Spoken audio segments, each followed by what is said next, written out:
نہیں دی جاتی. انا نحن نزلنا الذکر و انا لہ لحافظون، یقیناً ہم ہی نے یہ ذکر نازل کیا ہے اور ہم ہی اس کے محافظ ہیں، ہم اس کی حفاظت کریں گے. یہ آیت مبارکہ بہت اہم ہے، جیسا کہ اس سے پہلے بھی عرض ہو چکا ہے کہ قرآن کی محفوظیت کے معاملے میں کہ اللہ تعالیٰ نے اس کی حفاظت کا ذمہ خود لیا ہے. جہاں تک تو تعلق ہے انا نحن نزلنا الذکر کا، تو یہ چیز تو اپلیکیبل ہے تورات کو بھی اور انجیل کو بھی. تورات بھی اللہ نے نازل کی، ہم پڑھ چکے سورہ مائدہ میں انا انزلنا التوراۃ فیہا ھدی ونور، فیہا ھدی ونور. انجیل نازل کی ہم نے، اس میں ہدایت بھی تھی، نور بھی تھا. لیکن دوسرا ٹکڑا انا لہ لحافظون، ہم ہی ہیں اس کی حفاظت کرنے والے، یہ صرف ایکسکلوسیو ہے معاملہ قرآن کا. اس کے سوا کسی اور صحیفہ آسمانی اور کسی کتاب سماوی کو اللہ تعالیٰ نے یہ ضمانت نہیں دی. اور اس کی وجہ یہی ہے کہ اصل ہدایت نامہ جو ابدی ہے، جو کامل ہے، وہ ابھی آنے والا ہے. لہذا یہ سابقہ ایڈیشنز جو ہے نامکمل ایڈیشنز ہیں، یہ تو یوں سمجھیے کہ انٹرم پیریڈ کے لیے کچھ انسٹرکشنز تھی جو دے دی گئیں، ان کو مستقل طور پر محفوظ رکھنے کی کوئی ضرورت نہیں تھی.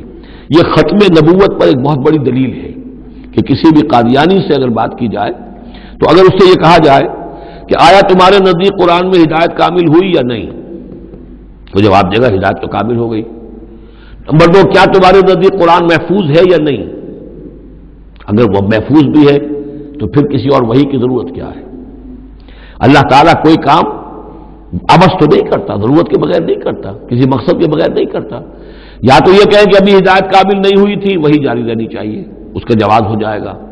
یا کہیں کہ کامل تو ہو گئی تھی قرآن میں لیکن وہ تو ضائع ہو گئی، محفوظ نہیں رہی، تب بھی وحی کی کھڑکی جو ہے اس کے کھلے رہنے کا جواز پیدا ہوگا. لیکن اگر کوئی شخص ان دونوں باتوں کو نہ مانے بلکہ اعتراف کر لے کہ ہدایت قرآن میں کامل ہو گئی اور یہ کہ وہ محفوظ بھی ہے، تو پھر اجرائے وحی، یہ تھا اصل میں جو فتنہ اٹھایا ہے غلام احمد قادیانی نے کہ وحی تو ایک نعمت تھی، کیسے بند ہو سکتی ہے، وحی کا سلسلہ جاری رہے گا.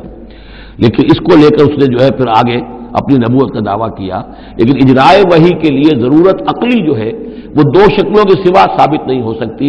یا ہدایت کامل نہیں ہوئی ہوتی جیسے کہ ابھی تورات میں نہیں ہوئی تھی، انجیل میں نہیں ہوئی تھی، قرآن میں آ کر کامل ہو گئی، یا کامل ہو کر اور وہ گم ہو گئی ہو، اس میں کوئی ترمیم و تنسیخ ہو گئی ہو جو کہ پھر وحی کے ذریعے سے اس کی تصحیح ہو سکے. اور دونوں باتیں اگر کوئی نہیں مانتا تو کوئی عقلی دلیل جو ہے وحی کے جاری رہنے کے لیے موجود